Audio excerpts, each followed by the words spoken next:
The Honorable Justices of the Supreme Court, hear ye, hear ye, hear ye.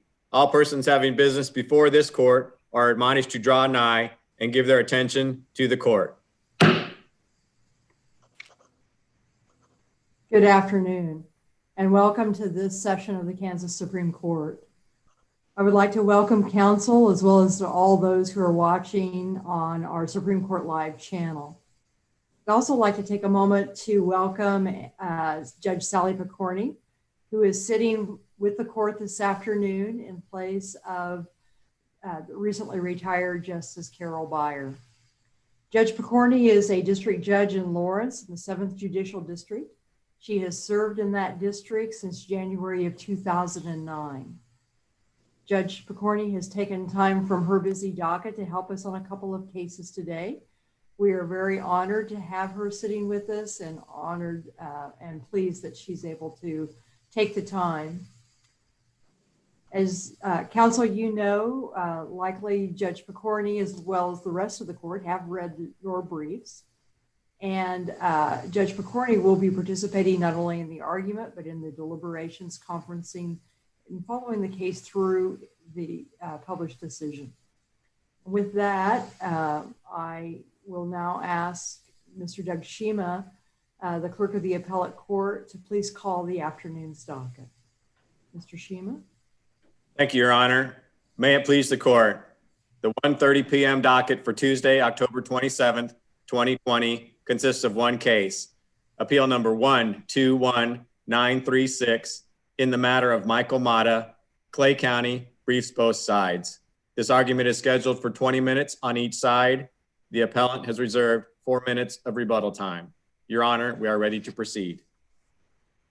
Thank you, Mr. Shima. Counsel, would you please state your appearances? May it please the court, appearing for the appellant Michael Mata, Ben Stevie, present and ready for argument. May it please the court, I'm Assistant Solicitor General Dwight Carswell, appearing for the state of Kansas. Thank you, counsel. With that, Mr. Stevie, you may begin your argument. Madam Chief Justice, and may it please the court, this is a direct appeal from a decision holding that a juvenile is not eligible for compensation under Kansas's wrongful conviction compensation statute.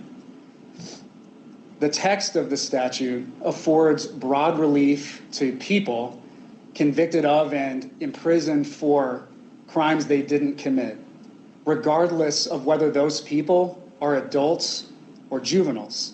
The text of this statute fits what Michael endured in the juvenile justice system, which is why this court should reverse the decision of the district court dismissing Michael's case and remand his case for further proceedings. This court knows that with a statute, you start with the text.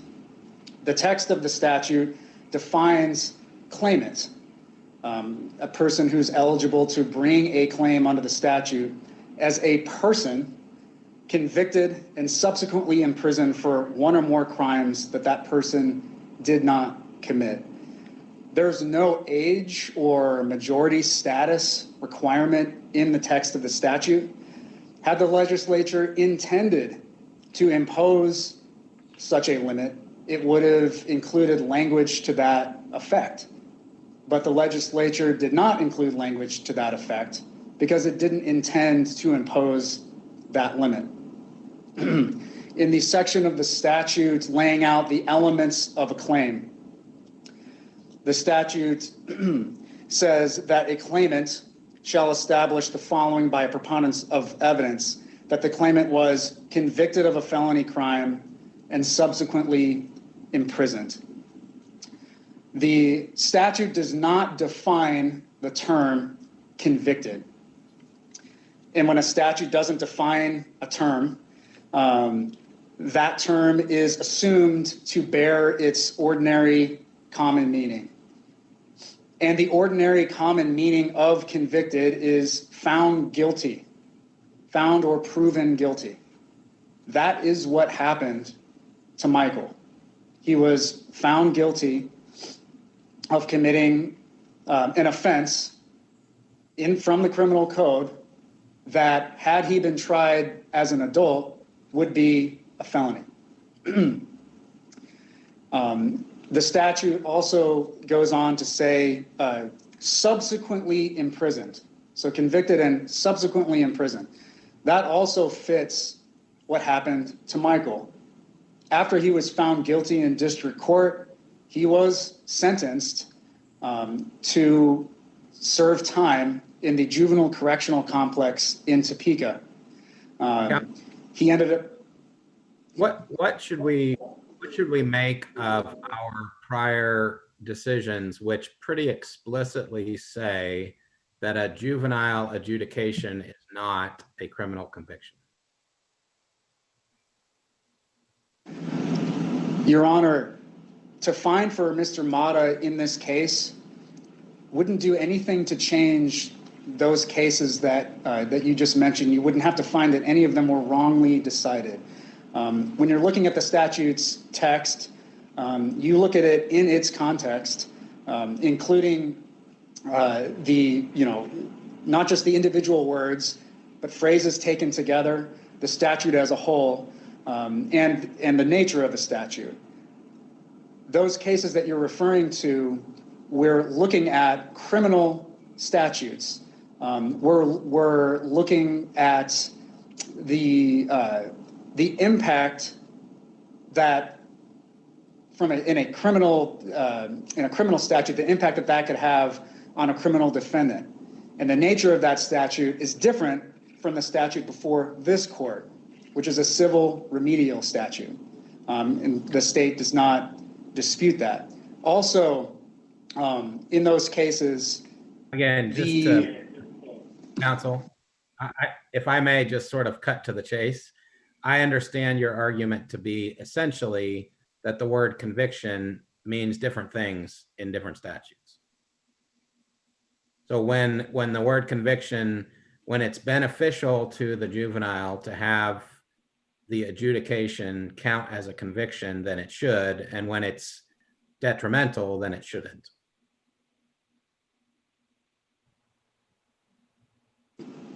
Your Honor, I don't know if we would go as far as what you just said about anytime it goes for or against a juvenile. Our position is that the word convicted in this statute covers both because of the lack of a textual limit for age of majority or 18 or over or adulthood. And that those cases that you previously mentioned, Your Honor, those cases don't attribute any peculiar meaning to the verb convicted that appears in this statute. And again, the court would not have to decide that any of those cases were wrongly decided. And when you read the text of the statute, that word convicted and subsequently imprisoned, that shows that, if anything, the legislature did not intend to draw a line between adult proceedings and juvenile proceedings. If anything, the legislature intended to draw a line between pretrial detention versus imprisonment, actually being sentenced to a term of confinement after you have been found guilty in court, which is what happened to Michael. We are not seeking relief for any sort of pretrial detention. He was found guilty, and then he was sentenced to a term of confinement in a juvenile correctional complex. He was convicted and subsequently imprisoned. And immediately appealed to the district court where a subsequent trial was held. Does that change this in terms of what is the procedure of once that appeal is taken immediately? Is the presumption of innocence reinstated? And does that then mean that we are in a different land than you would be on a typical appeal? So that what your client was facing was a pretrial detention at that point? Or how does procedurally, what are the differences that apply there because of the juvenile procedure, if any? Your Honor, to impose what the state is suggesting as far as appellate procedures and requirements would again be to impose extra textual limits on the wrongful conviction compensation statute that aren't there. The statute doesn't require a specific appellate process. The language of the statute says the claimant's judgment of conviction was reversed or vacated, and either the charges were dismissed or on retrial, the claimant was found to be not guilty. So Michael appealed his case, and then his juvenile adjudication was vacated. And when he was tried again, he was tried a second time on the same charges. The prosecution again had to prove guilt beyond a reasonable doubt. He was found to be not guilty. So, Your Honor, those procedural distinctions that you just mentioned aren't there in the statute's text. However, are they encompassed in the words judgment of conviction? Because does a juvenile have a judgment of conviction until that district court process is complete? Your Honor, in the record, it shows our client had a journal entry of adjudication. So he was, and in that court order, he was found guilty beyond a reasonable doubt of the crime. And so it's our position that that would be a technicality that the statute doesn't contemplate. Not only its text, but also its nature to afford broad relief to people who have wrongfully been confined for a crime that they didn't commit. And for the court to accept the state's reading of the statute would be to graft the state's strict construction of criminal statutes over the plain text of this civil remedial statute. And again, those appellate procedure requirements and other things that the state has discussed are requirements that aren't present in the text, just like there isn't an age requirement in the text. What do the words retrial mean? This isn't a traditional retrial. The state makes the point that typically a retrial is a trial that is then done again or a second time before the same tribunal. This seems to me kind of along the lines of the Chief's observation. This is a procedural appeal, and it's done before a different tribunal, and it just doesn't seem to fit the traditional notion of what we consider a retrial. And just because someone is acquitted or found not guilty, is that really an exoneration at that stage? So it's kind of a two-part question. But first, answer the question about the traditional notion of what we think of as a retrial. Does that really fit with your client's circumstance and the statute? Your Honor, a retrial is what Michael went through is a retrial. The statute doesn't define the term retrial. However, the dictionary definitions are good sources for the court to determine the ordinary common meaning of an undefined statutory term. And Black's Law Dictionary defines retrial as, quote, a new trial of an action that has already been tried. And then it includes a reference, see trial de novo. So the trial de novo that Michael went through does fit the ordinary meaning of the term retrial. And to your second question, Your Honor, the statute does not, the text of the statute does not require a claimant to prove exoneration. That the terminology used in the statute is to it's serving time for a crime that a person didn't commit. The standard of proof is preponderance of evidence. The claimant did not commit the crime or crimes for which the claimant was convicted. And remember this. So if a key witness doesn't show up for the second or subsequent hearing, that's an exoneration. The state couldn't prove its case because someone didn't show up, was intimidated and didn't show up, results into a weaker case and a not guilty verdict. Does that fit? Your Honor, Michael, again, this was at the dismissal stage. The district court dismissed his case for failure to state a claim.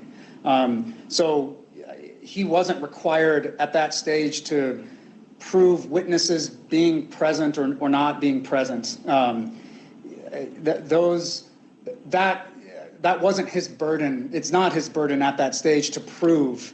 Now, what he will, if the court finds for Michael and the case is remanded for further proceedings, he will have to establish the elements by a preponderance of the evidence. But there is no textual requirement, a high requirement for, like the word exoneration is not used in the statute, or showing that certain witnesses would or wouldn't be there. The language of the statute is broad enough. It says the claimant shall establish by preponderance of evidence that the claimant did not commit the crime or crimes that they were convicted of committing. So, Your Honor, that consideration that you just mentioned wouldn't make a difference in determining what the elements of a claim under the statute are.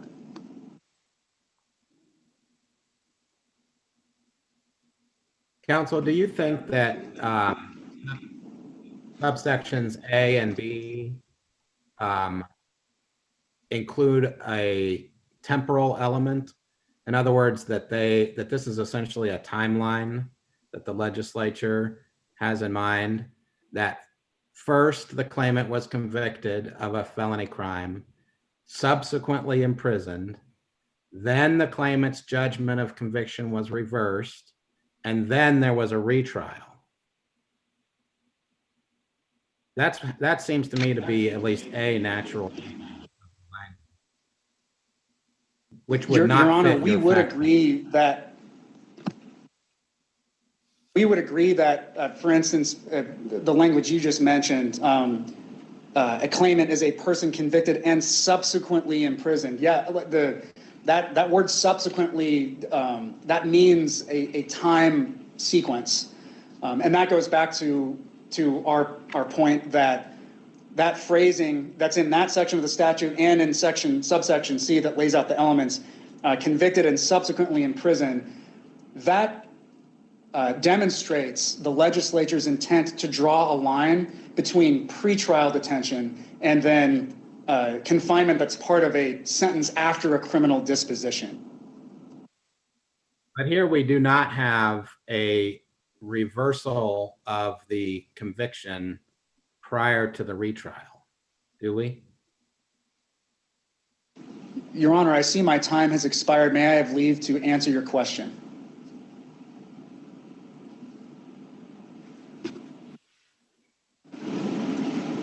I'm sorry, I didn't hear you, Chief Justice. Yes, certainly, you may. Your Honor, the statute says reversed or vacated. In this case, when he appealed, the juvenile adjudication was vacated. So again, the process he went through does fit the language reversed or vacated. And either the charges were dismissed or on retrial, the claimant was found to be not guilty. That is what happened to Michael. Thank you. Are there other questions of Mr. Stevie? Thank you. Mr. Carswell? May it please the court. The district court correctly dismissed Mata's claims for 3 reasons. First, Mata was not convicted of a felony offense.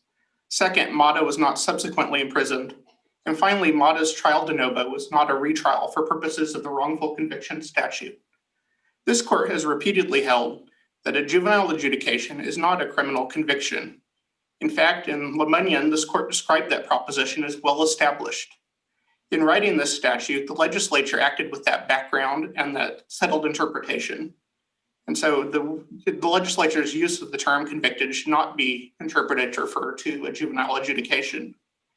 In fact, in 2016, when the legislature was updating the Juvenile Justice Code, the legislature actually struck a few references to the word convicted in the statute and replaced them with the word adjudication, demonstrating once again that the legislature does not understand juvenile adjudications to be convictions. Mata argues that despite all this court should interpret the word conviction to include adjudications because of the principle that remedial statutes should be liberally construed. As our brief discussed, that principle is simply a reflection of the rejection of the common law rule that statutes in derogation of the common law should be strictly interpreted. KSA 77-109 confirms this. It says that the court should not use the rule that statutes in derogation of the common law should be strictly construed. And instead, all general statutes should be liberally construed. So again, liberal construction, if you will, is just the principle of normal statutory interpretation. It's not an invitation to stretch words beyond their normal meaning. And the normal meaning of the word conviction here, as this court has held time and time again, does not encompass juvenile adjudications. On the second point, Mata was also not subsequently imprisoned. As this court mentioned in LaGrange, juvenile adjudications do not lead to imprisonment. Mata argues that imprisonment should be referred to any type of confinement. But if that were true, then an involuntary commitment of someone who is mentally ill would be imprisonment. And that's not how we normally understand the term. Instead, to understand what imprisonment means, you have to look to the relevant statutory context, as this court did in Huff. In Huff, this court held that imprisonment for purposes of the criminal code included a jail sentence for a misdemeanor offense. It did so by looking at the statutory context. But in this case, we're not dealing with the criminal code. Instead, we're dealing with the Juvenile Justice Code, which never uses the term imprisonment to refer to juvenile placement in a juvenile correctional facility. Instead, the statute. But aren't you talking about a specialized interpretation within the legal community as compared to the ordinary meaning prescribed more generally to these terms? No, I don't think so. I think it's both the ordinary meaning, given the well repeated and interpretation from this court of what that statute means. There was no indication in those cases that they were doing anything. The dictionary definitions, at least, of imprisonment are much broader than the constructions that you've described previously from judicial holdings. Would you agree?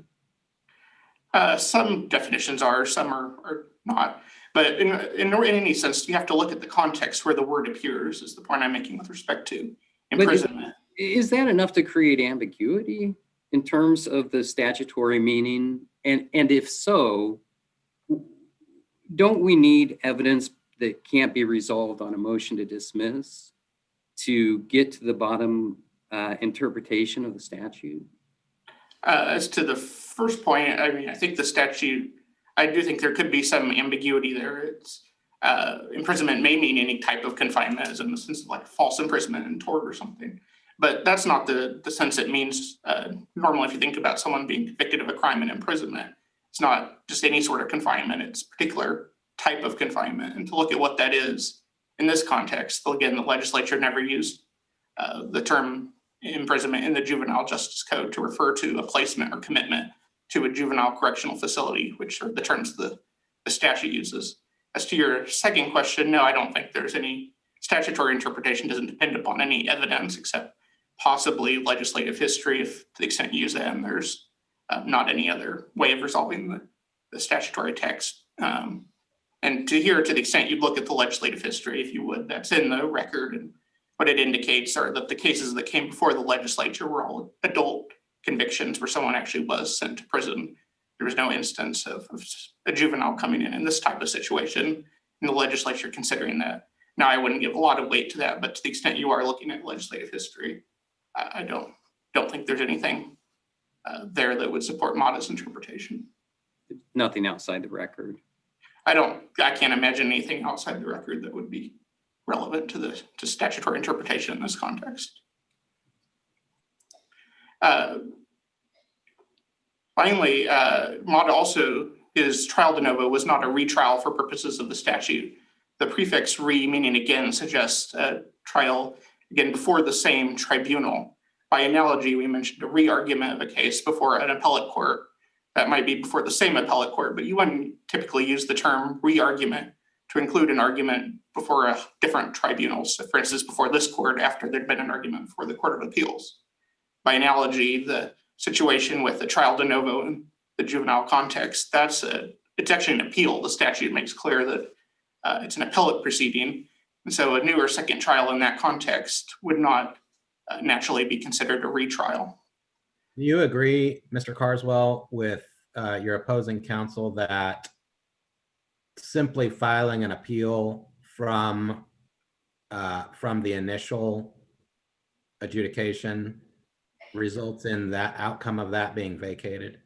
Yes, we'd agree that it is the original journal entry is vacated at that point. The statute makes that clear. Our argument is that that's not the second trial, then it's not a retrial, because that term should be read to refer to a typical retrial, as you'd think of when there's some kind of problem with the initial trial and there's a second trial before the same level of tribunal, not a new trial on appeal. To the extent there's any ambiguity about this word, you can also look to the entire statutory context, which talks about wrongful convictions. Again, that suggests that there was some kind of error in the original proceeding. Here, it's just automatic. You get an automatic retrial. You don't have to show that there's any kind of error, any kind of new evidence. And so that's not naturally what the word retrial brings to mind. And finally, in terms of normal adult actual convictions, they're never, because the statute is limited to felony offenses, you'd never have this trial de novo on appeal in a felony conviction. And so the legislature would not have understood. Go ahead. If an individual files the appeal from the magistrate judge's ruling, and then the state could decide to dismiss the charges at that point, could they not? They could, yes. In your view, would that fit with the language of subsection B in the statute? It would be dismissed, so I would think, well, I guess the problem there is if you look at the language of B, it refers to a judgment of conviction. So going back to our point about conviction, we don't think there was ever a judgment of conviction, there was an adjudication. But in terms of just that. Yeah. Setting that aside, talking about the retrial aspect of this, there is that added wrinkle that the charges could be dismissed. Yes, and if that happened, I think that then our argument about retrial wouldn't be in play. We'd still have the arguments about conviction and imprisonment. But here there was no retrial, because what the legislature would have understood by that word was what everyone thinks of as a retrial, which is a new trial before the same level of tribunal. Unless there are any further questions, I would just ask you to affirm the district court. Are there any additional questions for Mr. Carswell? Okay, thank you, Mr. Carswell. Mr. Stevie, you reserve 4 minutes. May it please the court. I have 4 points to make in response. First, opposing counsel discussed the amendments to the Juvenile Justice Code in 2016. Those were a response to this court's case in re LM, which, as we discuss in our brief, discussed the numerous similarities between the juvenile justice system and the adult criminal justice system.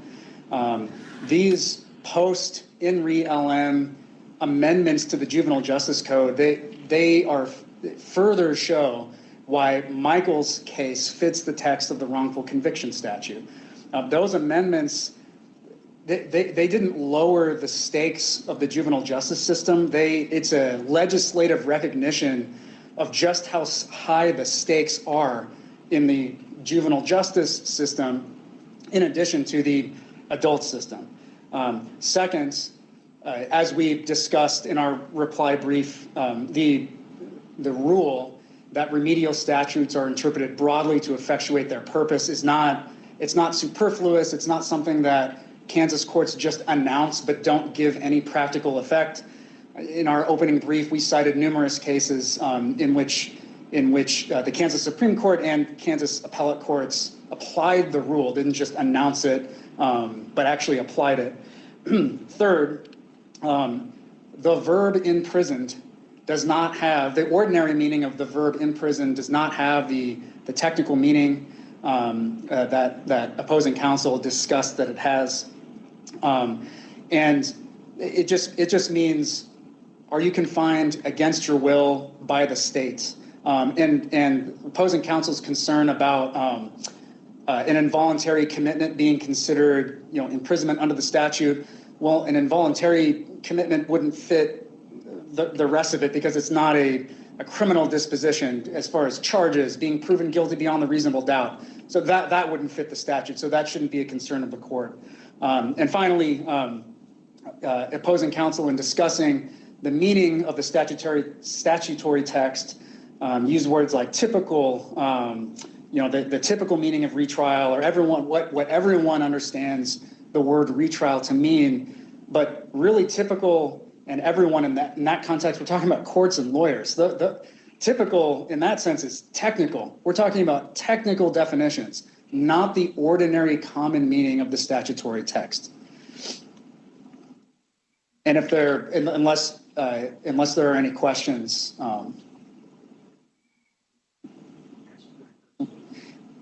so there being no questions, we ask this court to reverse the decision of the district court and remand the case for further proceedings. Thank you. Any other questions? One more ask. All right, thank you, Mr. Stevie, and thank you, Mr. Carswell, for your arguments today. The court will take this appeal under advisement, and we will